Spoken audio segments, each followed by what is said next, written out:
Hello दोस्तों, कैसे हैं आप। उम्मीद करती हूँ आप सभी बहुत अच्छे होंगे। चलिए जानते हैं अपनी आज की कहानी के बारे में।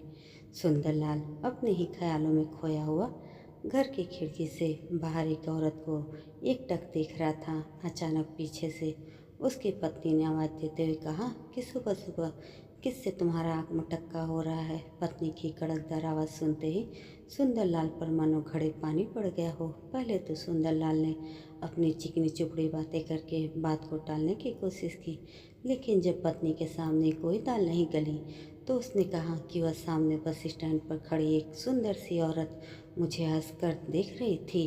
सुंदरलाल की पत्नी ने खिड़की में से देखने के बाद कहा कि वह तुम्हें हंसकर नहीं देख रही, बल्कि तुम्हारी हरकतों को देखकर हंस रही है।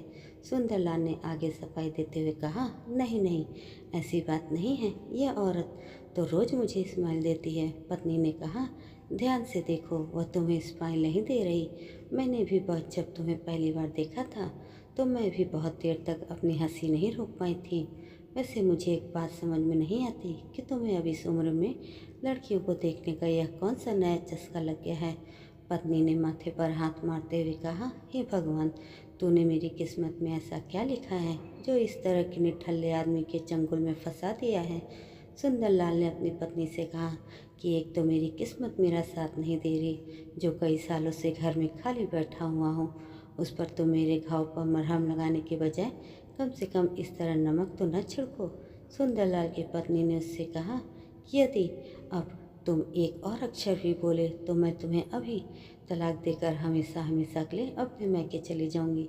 सुंदरलाल ने इस बात को भी मजाक में लेते हुए कहा, क्यों इस तरह की मीठी मीठी बातें करके झूठ में मेरा दिल खुश करती रहती हो। इससे पहले की बात और बिगड़ती, सुंदरलाल ने अपनी आवाज़ नरम करते हुए कहा कि मैं तो अपनी तरफ से भरपूर कोशिश करता हूँ कि मैं भी अपना कोई अच्छा सा काम धंधा करके घर के लिए अधिक से अधिक पैसा कमा सकूं। पर तब उसकी पत्नी कहती है कि एक बात बताओ कि तुम दूसरे मर्दों की तरह कभी भी एक जगह टिक कर काम काज क्यों नहीं करते। इस बात पर सुंदरलाल ने लंबी सांस लेकर गंभीरता से सोचते हुए कहा कि तुमने यह बात तो एकदम ठीक कही है, लेकिन मैंने ना जाने आज तक इस बात को इतनी गंभीरता से क्यों नहीं लिया। मेरे मन में शुरू से ही अधिक से अधिक पैसा कमाने की लालसा थी।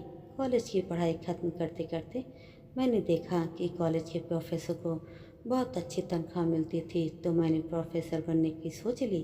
कई सालों तक मैं दिन रात हर विषय की किताबें पढ़ता रहता था, लेकिन मेरे लाख कोशिश करने पर भी मुझे किसी कॉलेज में प्रोफेसर की नौकरी नहीं मिली। इसी दौरान मेरी मुलाकात एक संगीतज्ञ से हुई।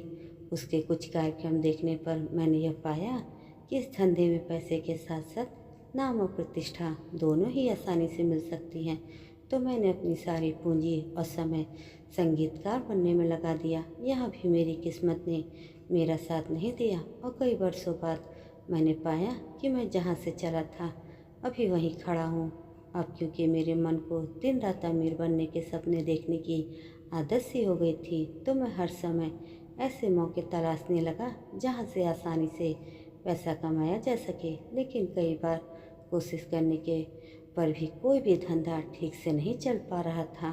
तो ऐसे में मैं क्या करता। सुंदरलाल की पत्नी ने यह सारी गाथा सुनने के बाद अपने पति से कहा कि एक बात जो मुझे समझ आ रही है वह यह कि गलती तो कोई भी मनुष्य कर सकता है, परंतु उस पर दर्द केवल मूर्ख ही होते हैं। सीखने वाले तो अपनी हर भूल से कुछ न कुछ जरूर नया सीखते हैं। हर समय केवल भाग्य के सहारे बैठे रहने वाले को कभी कुछ नहीं मिलता और उससे हर हाल में पछताना ही पड़ता है। हमें किसी भी कार्य में सफल होने के लिए स्थिरता दिखानी ही पड़ती है।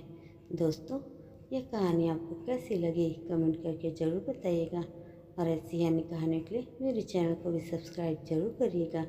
धन्यवाद।